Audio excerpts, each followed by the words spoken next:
Up here in the North Country, after a long day of fishing and catching, quite often we like to go to shore and have what's called a shore lunch.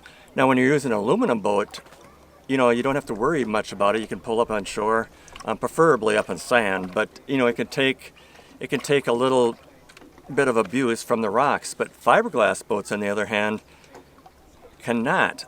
Because of that, they have equipped fiberglass boats with which is called a keel guard, and it's a piece of rubber, hard rubber, that runs from the tip of the boat underneath the front eye down about midship of the boat, and what it does is it totally protects the boat from rocks, gravel, sand.